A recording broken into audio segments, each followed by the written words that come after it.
अल्हम्दुलिल्लाहिल्लज़ी अल्लमल इंसान मा लम यअलम वस्सलातु वस्सलामु अला क़ासिमिल उलूम वल हिकम व अला आलिहि व सहबिहि सादातिल उर्ब वल अजम। अम्मा बाद फ़अऊज़ु बिल्लाहि मिनश शैतानिर रजीम। बिस्मिल्लाहिर रहमानिर रहीम। मुहम्मदुर रसूलुल्लाह वल्लज़ीना मअहू अशिद्दाउ अलल कुफ़्फ़ार। सदक़ल्लाहुल अज़ीम। अन अनस क़ाल रसूलुल्लाह सल्लल्लाहु अलैहि वसल्लम युक़फ़ु अब्दानी बैन यदैल्लाहि तआला फ़युअमरु बिहा इलल जन्नह फ़यक़ूलानि रब्बना लिमस्तअहल्नल जन्नह वलम नअमल अमलन तुजाज़ीना बिहिल जन्नह। क़ाल अल्लाहु तआला फ़इन्नी अलैतु अला नफ़्सी अल्ला यदख़ुलन नारा मन इस्मुहु अहमदु वला मुहम्मद औ कमा क़ाल। होने यक़ूलु तो बुलबुल का तरन्नुम भी न हो, होने यक़ूल तो बुलबुल का तरन्नुम भी न हो, चमने दहर में कलियों का तबस्सुम भी न हो। होने साक़ी तो फिर मैं भी न हो, खुम भी न हो। होने साक़ी तो फिर मैं भी न हो, खुम भी न हो। बस में तौहीद भी दुनिया में न हो, तुम भी न हो। और ख़ैमे अफलाक का इसादा इसी नाम से है, ख़ैमे अफलाक का इसादा इसी नाम से है। नब्ज़ हस्सी तब्श अमादा इसी नाम से है। बोलो वो नाम क्या है? वो नाम ये है कि मोहम्मद से वफा तूने तो हम तेरे हैं। ये जहाँ चीज़ है क्या लोहो कलम तेरे है। सुभान अल्लाह। इन्नल्लाह व मलाइकतहु युसल्लूना अलन नबी या अय्युहल्लज़ीना आमनू सल्लु अलैहि व सल्लिमू तस्लीमा। दुरूद शरीफ को शरीक बन हो। अल्लाहुम्मा सल्लि अला सय्यिदिना व मौलाना मुहम्मद व आलिहि व इत्रतिहि बिअदद कुल्लि मालूमिन लक। अस्सलातु वस्सलामु अलैका या सय्यिदी या रसूलल्लाह व अला आलिका व अस्हाबिका या सय्यिदी या हबीबल्लाह। महफिल की तशरीफ़ फरमा मशरानो कशरानो अमज़ोलो द महबूब अलैहिस्सलातु वस्सलाम, ग़ुलामानो आशिक़ानो पतंगानो मुहिब्बानो, अस्सलामु अलैकुम व रहमतुल्लाहि व बरकातुहू। बाद सलाम मुहतरम सामिईनो का तासु दुनिया निज़ाम त सोच चुके न पर दुनिया की ढेर मालदार खलक राजी, ढेर दौलतमंद रागली दी, ढेर नवाबान मलकानान रागली दी। खुच द दुनिया ने लार ची दागी नुम निशान खत्म शी। यो बादशाह भाई दहागनुम बा पखपल सल्तनत के मशहूर हुई, पखपल मल्क के बा बादशाह खलक पीजनी चौदह जमून दो मल्क बादशाह दे या बिलफर्ज वन महाल कशरता 10 यो बादशाह भी चाह पनूर सल्तनतों के खलक पीजनी ये पनूरों में मालिक के दागद अनुम न खलक खबर विनाशनात नवी नबिया चकल दा वफात ची लग वक्त बाद द मरना द दनुम निशान खत्म शी। खो मगर यो नुम दसी दे चाह अरबों के मशहूर, अजमों के मशहूर, पज़्म का मशहूर, आसमानों के मशहूर, जन्नतों के मशहूर, जन्नत पपाणो बांधे निकले शवे, दहुर इल्मान पतंदो बांधे निकले शवे, अर्श मुअल्ला बांधे निकले शवे, अर्श मुअल्ला पस्तन बांधे निकले शवे। और हगबल नाम न दे बल्कि अल्लामा इक़बाल रहमतुल्लाह अलैह फरमाए कुव्वत इश्क से हर फस्त को बाला कर दे, कुव्वत इश्क से हर फस्त को बाला कर दे, दहर में इस्म मोहम्मद से उजाला कर दे। सुभान अल्लाह। मतलब आगा चीज़े आगा इस्म मोहम्मद दे صلی الله علیه وسلم چې په هر ځای کې شهرت لري، که وړوکی دی که لوی دی که ماشوم دی که بوډا دی، هر څوک یې پېژني. دا داسې نه دی چې د دې حفاظت رب العزال په خپله باندې کړی دی. دنیا ته اولیاء راغلي دي، صلحا راغلي دي، انبیا راغلي دي، رسولان راغلي دي، خو دا نوم رب العزال چاته نه دی ورکړی. د دې حفاظت کړی دی، دی د ځان ساتلی دی، ځان سره د څه دپاره یې ساتلی دی؟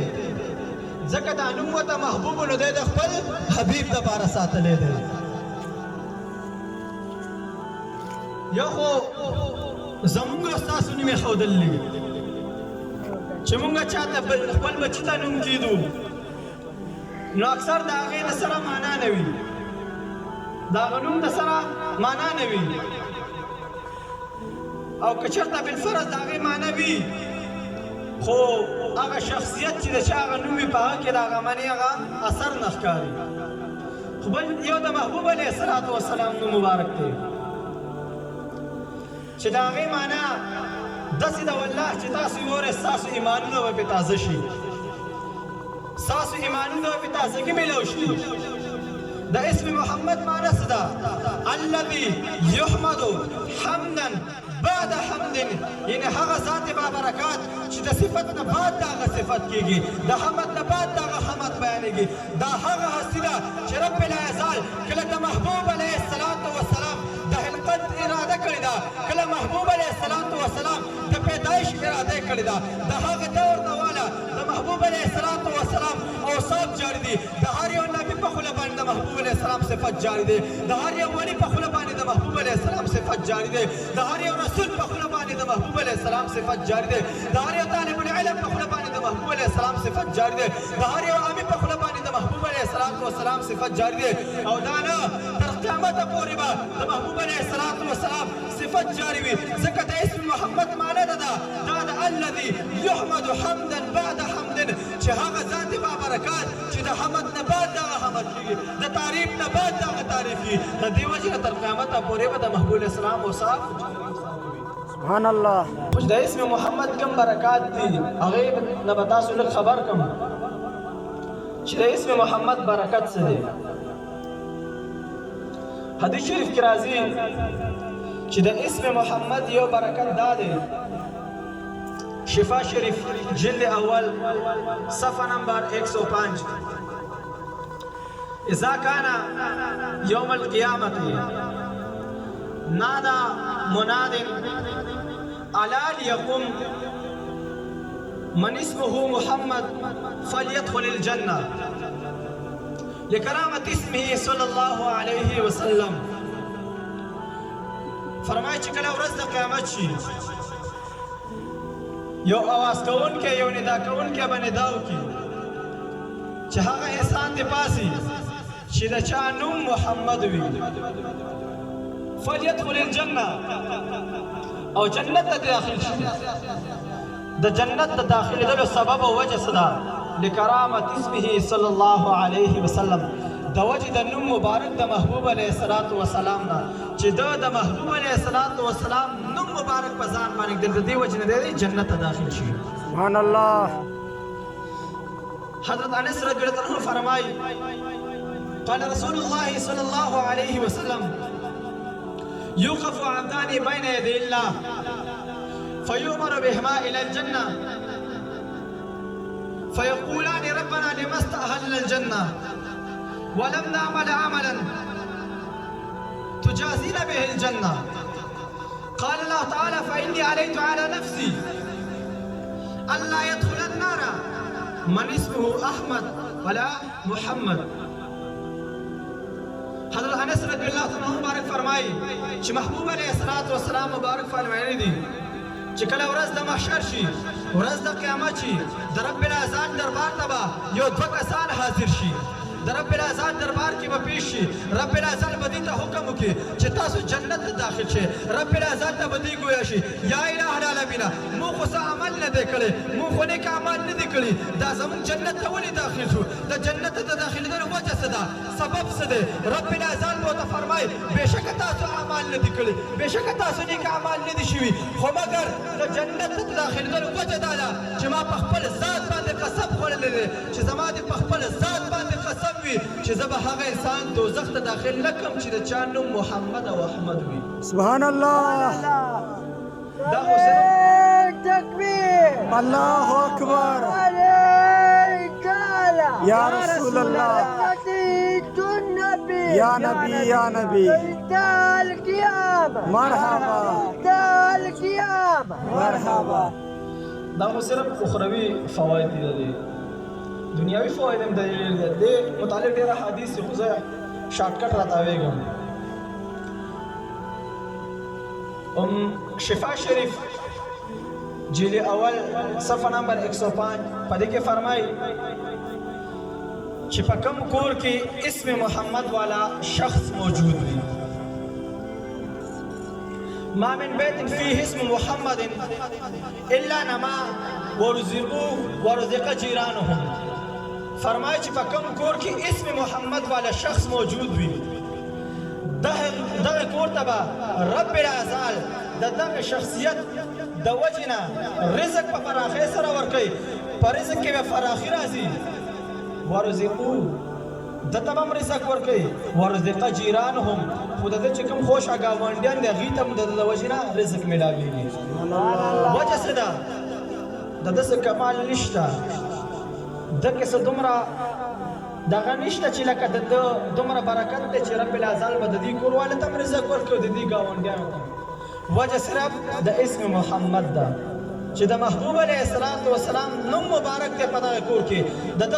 د دغه نوم مبارک د وجې نه په دغه کور کې رحمتونه او برکتونه نازلېږي. شیخ عبدالحق محدث دهلوي رحمت الله علیه فرمایي چې په کوم کور کې اسم محمد وي، اسم محمد والا شخص موجود وي، په هغه کور به برکتونه نازلېږي. سبحان الله. شیخ عبدالحق محدث دهلوي رحمت الله علیه فرمایي چې په کومه جرګه مرکه فیصله میټینګ کې اسم محمد والا شخص موجود وي، په هغه جرګه مرکه میټینګ کې به برکت او خیر وي. دا د دې برکات دي. نور د دې برکات دا دي چې د کوم انسان اولاد پیدا کیږي او هغه وفات کیږي، ستروالي ته نه پاتې کېږي، په بچپن کې وفات کېږي، نو فرمایي چې د دې دا اراده وکړي چې ما الله تعالی اولاد راکړو زه به له نوم محمد ده، نو د دې نوم د وجې نه د دې د برکت د وجې نه به رب العزت چې دته اولاد ورکړي هغه به بیا پورګوټیوالو کې نه وفات کېږي، هغه بیا سترېږي. سبحان الله. یو دا دویم نسخه دا ده چې د چا نارینه اولاد نه کېږي، د کوم انسان نارینه اولاد نه کېږي، د هغې دپاره دا نسخه ښودلې ده چې هغه دې دا قصد او اراده وکړي چې ما لکه چېرته رب العزال نارینه اولاد راکړو زه به له نوم محمد ده، د دې نوم په وجه به رب العزت دته نارینه اولاد ورکوي. دا دومره برکتي نوم دی. خو یاد ساتئ چې د کوم ماشوم محمد نوم وي د هغه به ډېر تعظیم او ادب هم کوئ د وجې د نوم مبارک نه، ځکه چې د رب العزت ملایکه هم داسې دي چې هغه ګرځي په دې دنیا کې او دوی په هغه کور کې عبادت کوي، د هغه کور تعظیم کوي، ادب کوي چې په کوم کور کې اسم محمد والا شخص موجود وي. نو چې د رب العزت ملایکې تعظیم کوي، عبادت پکې کوي، ادب یې کوي، احترام یې کوي، نو موږ له په طریقې اولا پکار چې دې احترام او ادب وکړو. او د دې د احترام او د ادب هغه د ټول نه لویه ثمره هغه دا ده چې په بني اسرائیلو کې یو شخص 100 کاله ګناهونه کړو، 100 کاله په فسق او فجور کې تیر کړو، 100 کاله ظلم او جبر کې تیر کړو، هم په دغه حالت کې ته مرګ راغلی چې کله دا وفات شو دا هغه خلکو دا په یو ګندګۍ په یو ډېر باندې لړکو نه ورته غسل ورکو نه ورته کفن ورکو نه په موږ د جنازې وکړو رب العزت جبرائیل علیه السلام را لګي موسی علیه السلام ته چې ورشه موسی علیه السلام ته سلام پیش کا جبرائیل علیه السلام راځي موسی علیه السلام ته سلام پیش کوي چې رب العزت ته باندې سلام وایي موسی علیه السلام جواب ورکوي بیا ورته رب العزت حکم داده چې موسی علیه السلام زما یو دوست دی هغه وفات شوی دی هغه وفات شوی دی خلکو په موږ د جنازې نه دی کړی نه کفن دفن ولا کړی دی د ګندګۍ په یو ډېر باندې لاره کړی دی ورشه هغه راوچت کا هغه باندې موږ د جنازې وکړه هغه له کفن ورکړه هغه له غسل ورکړه بني اسرائیلو ته ووایه چې په ده باندې موږ د جنازې وکړي د ده د موږ د جنازې د وجې نه به الله تعالی ستاسو ګناهونه معاف کړي الله تعالی به ستاسو بخشش وکړي موسی علیه السلام د رب العزت په حکم سره هغه مقرره ځای ته راځي چې ګوري هغه فاسق فاجر پروت دی موسی علیه السلام حیرانېږي چې یا الہ العالمینه دا خو هغه فاسق فاجر انسان دی کوم چې د 100 کاله ګناهونه کړو کوم چې 100 کاله په فسق او فجور کې تېر کړو چا چې 100 کاله په ظلم او جبر کې تېر کړو الہ العالمینه حیرانېږي موسی علیه السلام خو بیا د رب العزت حکم دی موسی علیه السلام یې راوچتی غسل وله ورکوي کفن وله ورکوي بني اسرائیلو ته وایي جنازه پې وکړئ جنازه پې کوي چې کله جنازه کوي موسی علیه السلام د رب العزت دربار کې عرض کوي یا الہ العالمینه دا خو فاسق فاجر دا خو ګناهګارو دا خو ظالمو دا نو خلک په معاشره کې تنګ وو دا نو خلک په کلي کې تنګ وو دا نو خلک په اور کې ولاړو دا څرنګه ستا دوست شو دا خو هغه فاسق فاجر دا چې 100 کاله ګناهونه یې کړو 100 کاله په فسق او فجور کې تېر کړو رب العزت ورته فرمایي واقع موسی علیه السلام دا هغه فاسق فاجر دی چا چې 100 کاله ګناهونه کړي چا چې 100 کاله په فسق او فجور کې تېر کړي چا چې 100 کاله په ظلم او جبر کې تېر کړي خو مګر د دغه 100 کالو ظلم او جبر ته ما نه دي کتلي د یو څیز د ده ما خوښ شوی دی هغه دا چې کله د تورات کتلو په تورات کې د محبوب علیه السلام نوم مبارک راغلی هغه نوم مبارک ده خپل کړو هغه په سترګو سره ولګلو د ده هغه ادا زما خوښه شوه د هغې ادا د وجې نه ما د ده 100 کالو ګناهونو ته نه دي کتلي ما د ده 100 کالو ظلم او جبر ته نه دي کتلي ما د ده 100 کالو فسق او فجور ته نه دي کتلي ما دا په خپلو مقربینو کې شو سبحان الله دا خو دا تعظیم او د ادب ثمره ده چې رب العزت د 100 کالو ګناهونه معاف کړي او د 100 کالو فسق او فجور یې معاف کړي خو چې بیا څوک بې ادبي کوي د اسم محمد بیا څوک بې ادبي کوي د محبوب علیه السلام بیا څوک بې ادبي کوي د محبوب علیه السلام د نوم مبارک بې ادبي کوي نو هغه ته به څه سزا میلاویږي تاسو یاد وساتئ دا ستاسو ذهن به څه وي ستاسو زړه کې به د هغه متعلق څه خیالات راځي چې دغه انسان ته به څه سزا میلاویږي چې یو انسان د 100 کالو ګناهګار دی خو مګر د اسم محمد ادب یې کړی دی د اسم محمد تعظیم یې کړی دی بلکې د اسم محمد ادب نه کوي تعظیم یې نه کوي دته به څه میلاویږي خو مګر زمونږ په معاشره کې زمونږ په علاقه کې زمونږ په دې ځای کې داسې خلک شته چې د محبوب علیه السلام د نوم مبارک سره دومره بغض او حسد لري دومره کینه لري چې د محبوب علیه السلام په نوم مبارک باندې خټې ولي د محبوب علیه السلام په نوم مبارک باندې چرخې راخکي وجه څه ده ولې دا دومره ظلم کوې ولې دا دومره تا دې ویلې څه دي تا ته د محبوب علیه السلام نوم مبارک ویلې څه دي په یو دیوال باندې د محبوب علیه السلام نوم مبارک لیکلی شوی هغې تا ته ویلې څه دي تا نه یې ځای نیولی دی وجه څه ده چې ته په هغې باندې لکیر راخکېږي وجه څه ده په هغې باندې خټې ولي د صحابو عشق او محبت ته وګوره چې د محبوب علیه السلام تم د نوم مبارک سره څومره عشق او محبت و حضرت علی کرم الله وجهه د صلح حدیبیې خط لیکي حضرت علی کرم الله وجهه خط لیکي چې دا خط د محبوب علیه السلام د طرفه دی دا د محمد رسول الله د طرف نه دی حضرت علی کرم الله وجهه چې کله دا ولیکل کفار د قریش په دې باندې اعتراض کوي و چې محبوب علیه السلام مو خو ته محمد رسول الله نه منو علی کرم الله وجهه دا محمد رسول الله ته وران کا ځکه موږ د الله رسول نه منو که چېرته موږ د الله رسول منلې موږ به کولې مونږ په مکه مکرمه نه بندولو مونږ په مدینه منوره کې ولا تکالیف نه ورکول مونږ په طائف کې ولا تکالیف نه ورکول محبوب علیه الصلاۃ والسلام حضرت علی کرم الله وجهه ته فرمایي چې علی کرم الله وجهه دا محمد رسول الله ته وران کا محبوب علیه الصلاۃ والسلام ته فرمایي چې د خط کې تا کوم لیکلي دي چې هذا من محمد رسول الله دا خط د محبوب علیه الصلاۃ والسلام د طرف نه دی دا محمد رسول الله ته وران کا چې کله محبوب علیه الصلاۃ والسلام حضرت علی کرم وجهه ته دا خبره وکړه نو حضرت علی کرم وجهه ډېر ناشنا خبره کوي والله اساس ایمان نه وي پتا دشي زه صرف د صحابو عشق تاسو ته خیم چې د محبوب علیه الصلاۃ والسلام سات خډیر لوی دی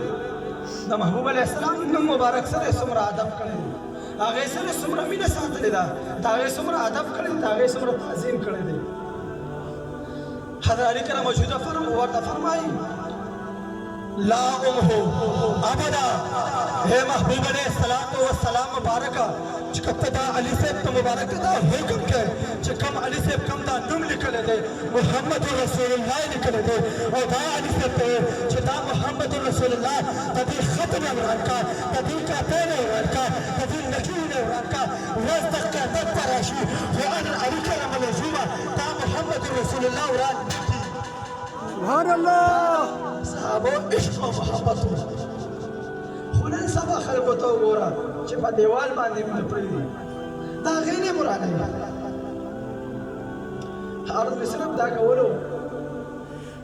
چې دا بېادبي او دا ګستاخي د دې وجه بله نه ده د دې وجه صرف دا ده چې تربیت مسله ده چې کله مدارسو کې غلط تربیت وشي او دغسې په معاشره کې غلط تربیت وشي دا مسله ده